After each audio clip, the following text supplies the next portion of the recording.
Hello, I am Jamila McMallow, mindset coach and relationship expert, and I'm here with the amazing Latasha Jimerson.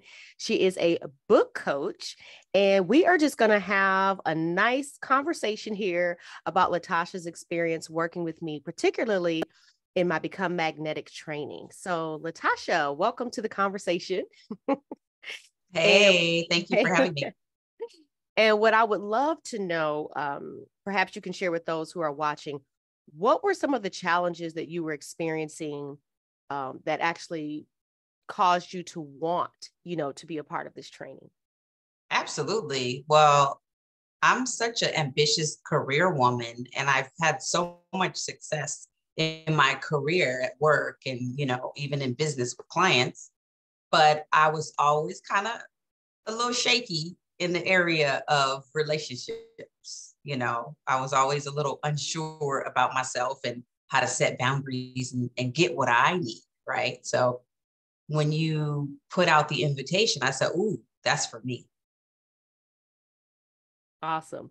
And so why don't you just kind of walk us through what were some of the biggest shifts or realizations you got from the training? Oh, yeah.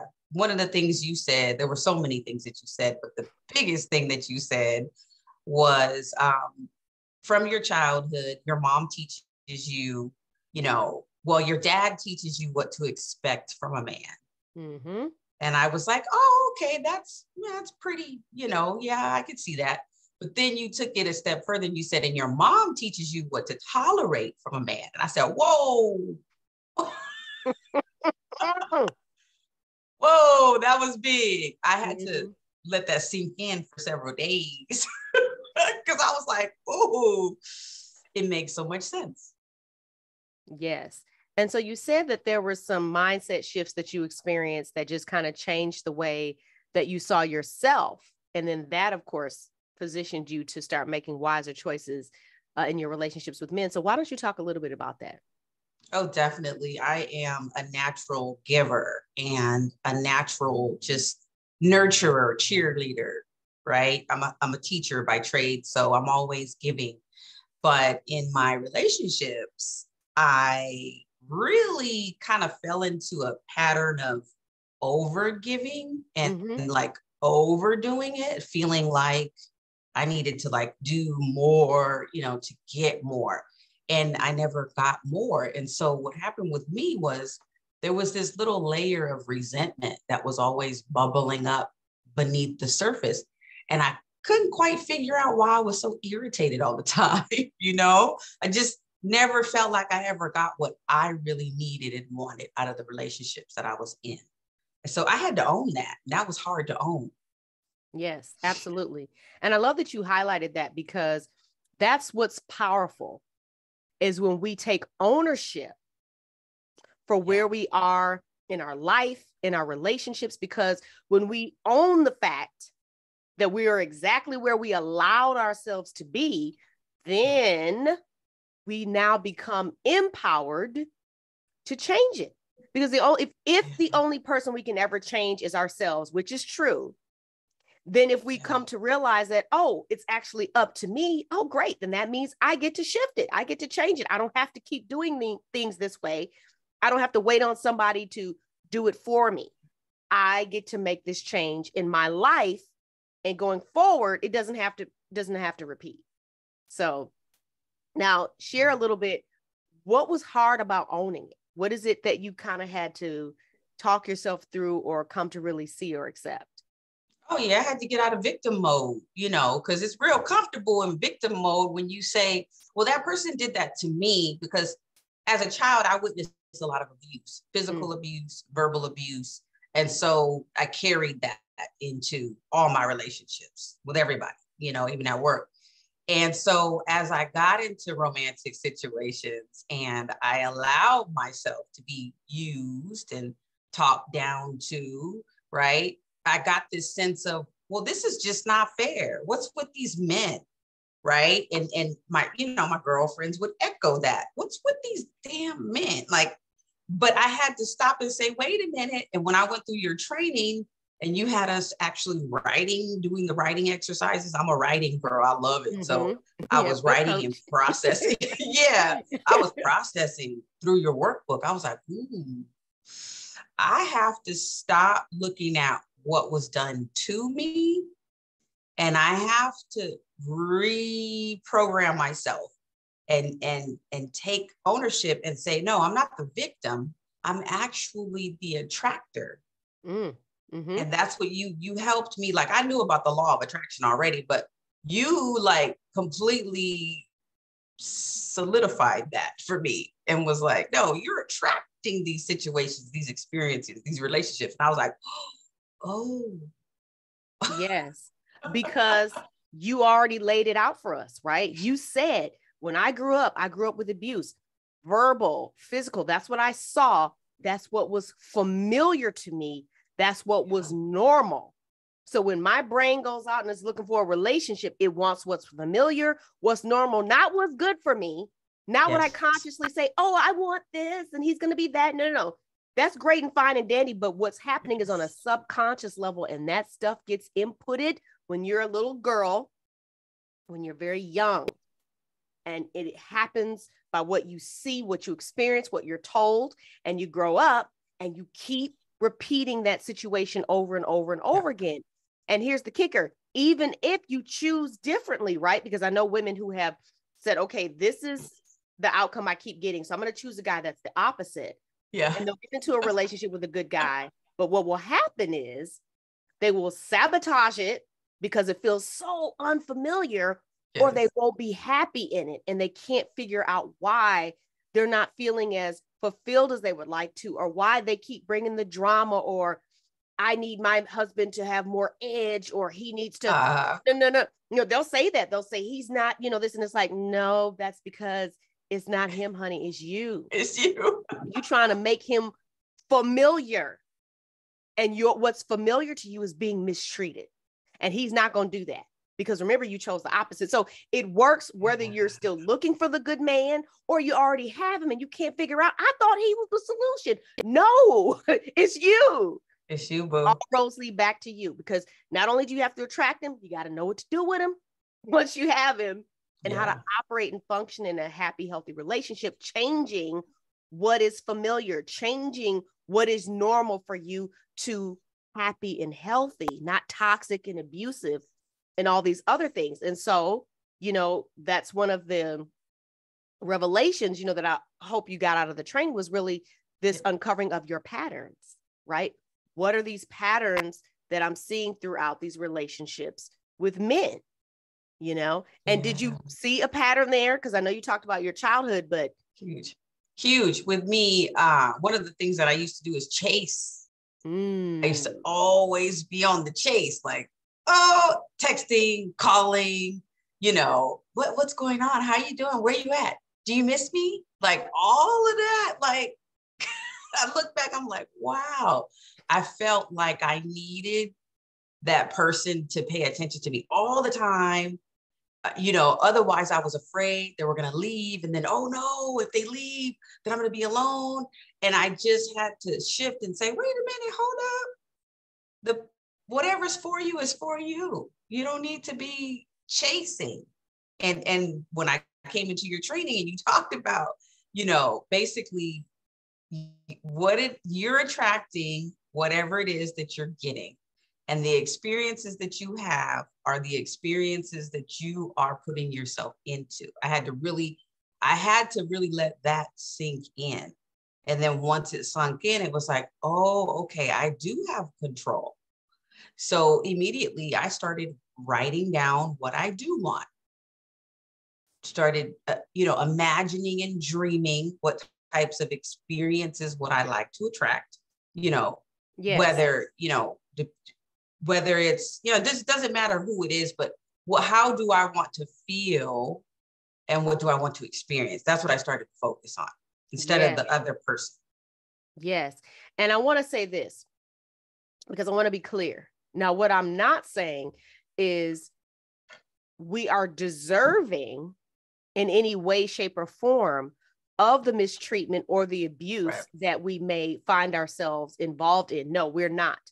And no, we're not deliberately or intentionally seeking to be mistreated, like that's something that we enjoy or like. No, Right. but it's simply what we know. And so we will attract a man who will treat us in the way in which we believe men are supposed to act, or really in the way that how we think they make us feel. Because sometimes the actions may be different, but the feeling is the same. That's really, if you really want to dig deep, that's really where the familiarity lies, is how is he making you feel? That feeling is what is familiar. That feeling of feeling abandoned, that feeling of feeling not important, that feeling of feeling like your emotions don't matter. No one's listening. Nobody wants me. Nobody loves me. Nobody cares about me. I'm alone. That's where the familiarity lies. And so you'll attract a man who will confirm that for you over and over and over and over again, because that's just simply your baseline for what's normal and familiar. You change that, then you attract something different. And so that's the crux, really, of, the training and become magnetic, is how do we become magnetic to what's happy and healthy instead of what we've been attracting? And let's say we might feel like, well, I've never been in a toxic relationship. I just haven't found the one or whatever. Well, if you have not found the so-called man that you feel is right for you, if you have not attracted the man that you consciously believe this is what the love of my life is going to be like, then the fact that he hasn't shown up yet, the fact that he's not in your life yet, your results will tell you everything that you need to know about what's happening on a subconscious level. Now, if you're like super busy, you never set aside time to focus on this area of your life, that is like a legitimate circumstance, that you have created now for a reation, because even that speaks into it. It's worthiness, deservingness, all these things. It's all, to you, maybe it sounds like it's a ball of yarn. It's not to me. I see it very clearly. I see the patterns. I'm like, okay, this is how we unravel this. And we get rid of that so that you can get what you want. And so that's what I loved about teaching this training, is it's like really like pulling back the curtain and revealing the secrets to you, attracting the love of your life, and no longer these guys that either you don't want or that you never should have been with in the first place, which is probably true. Both are probably true. Both.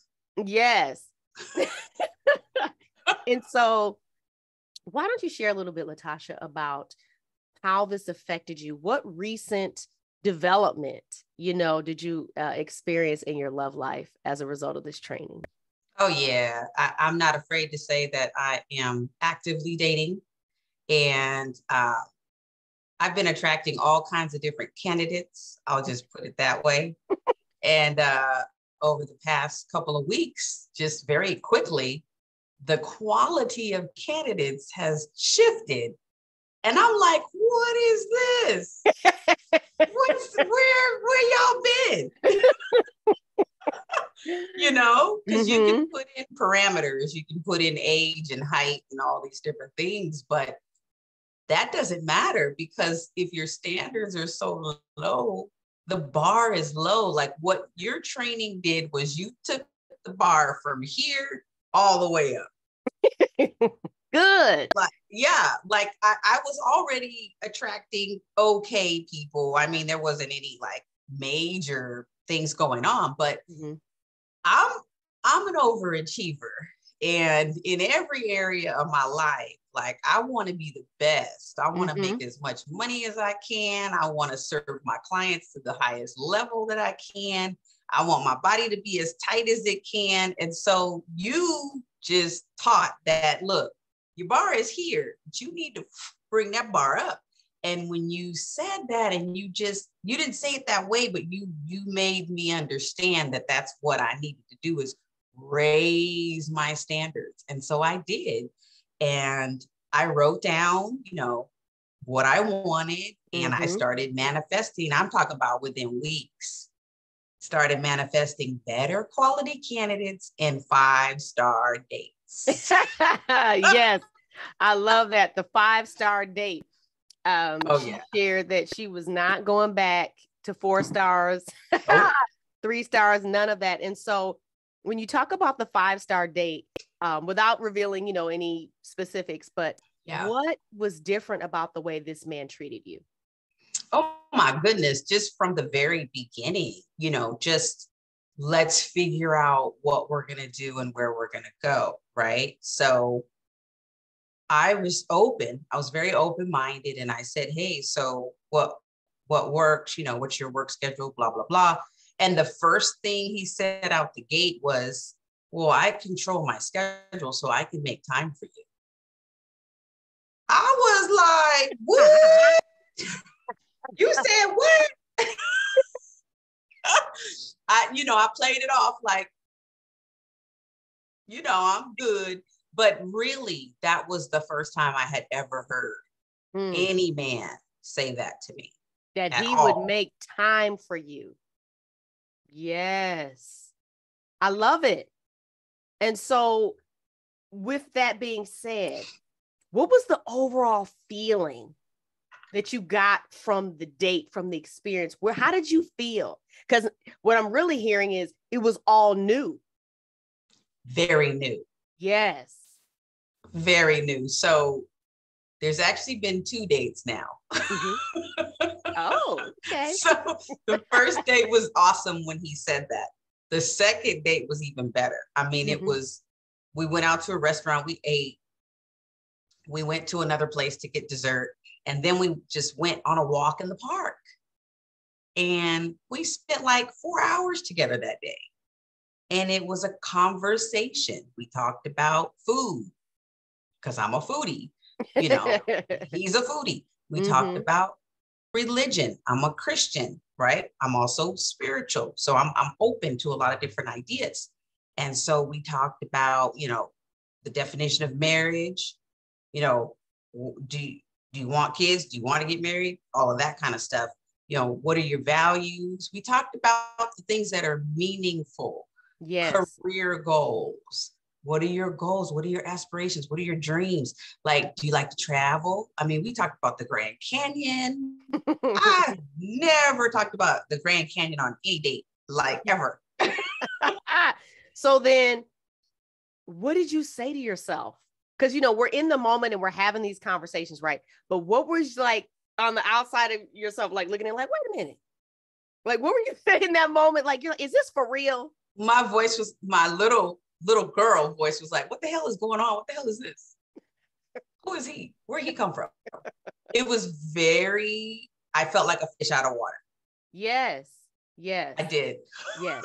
And so that's interesting that you highlight that, because that is a part of the process too. And this is a part of the process that I help my clients to work through, because when you do the work, right, and you heal and you shift and you raise your standards, now you are attracting a different caliber of man. Now you are navigating a relationship that you've never been in before. You're like, oh, what's happening? Right? You love it, right? Because this is what you wanted. However, it's still a learning curve there, because what you're familiar with is dealing with men who respond to you in a certain way. And this guy, and you can correct me if I'm wrong, you can't predict how he's going to respond. And right. So that feels kind of off, not in a bad way, but you literally don't know how he's going to respond. And every time he responds, it surprises you in a good way. Yeah. Yes. And so I'm so happy for you, Latasha, because, just some of the things that you've shared with me as a sidebar, you deserve to be happy. You've been through some things, and that's why I do what I do, because, if you know anything about my story, I too, have experienced a toxic marriage, all those things. And so what I love is to empower women to have a happy, healthy, fulfilling relationship with a good man, because that's what I have. That's what I was able to do and am enjoying. And it's just, it can be your reality. There's not a shortage of good men. It's just when what's familiar is toxic and not what we really and we're not clear really on what we desire, we can't see it. We can't have it. And so again, when we become empowered and recognize that we're the one in control, then we can change it and we get to create a different outcome for our love life. We get to create a different outcome for the caliber of man that we attract. We get to create a different outcome for how we're going to navigate, through that relationship. So, Latasha, I would love for you to share with those who are watching. What would you say to anyone who's on the fence about attending, become magnetic, about maybe even becoming my client? What would you say to the person who's on the fence? Y'all need to get in here. Y'all need to get in here. The water is fine. Don't be afraid. Be vulnerable. Jamila is an expert. And y'all need to just allow yourself to be taught and to be held in a safe space. Because I think that's a lot of us women, strong, powerful, successful women, we don't find a whole lot of safe spaces just to kind of be vulnerable without judgment, right? There's no judgment here, y'all. There's no judgment. There's no criticism. But Jamila gonna tell you straight up what it is. She gonna tell you what it is, but with love and compassion. Yes. Thank you so much, Latasha. And thank you for being here. It is so much fun, working with you, because you are hilarious and you do keep it real as well. But I also want you to just take a minute and tell those who are watching where to find you. If they're looking for a book coach, how can they find you or get in touch with you? Oh my goodness. You guys can literally Google my name, Latasha Jimerson, and all my videos come up. I'm mostly on Facebook. That's where I live. So go to Facebook and look for Latasha Jimerson. I'm on YouTube as well. I have a ton of videos on how to publish, just Latasha Jimerson, and I will pop up for you. All right. So you heard it here first, folks. If you're looking for a book coach, you can reach out to Latasha. If you would like to participate in my Become Magnetic training, right now it's free. It's a free 3-day virtual training. And the next cohort is happening May 8th through the 10th. Depending on when you're watching this video, just check my website, coachjamila.com/magnetic, to find out when the next training will be happening. And then if you would like more information about working with me one-on-one, if you're like, I don't need the training, I just want to get to work on myself, absolutely. You can book a call at coachjamila.com, and I'll put all of that information in the description for this video. So Latasha, I want to thank you for taking the time out to meet with me today. And thank you guys for watching, and I'll see you next time. Thank you.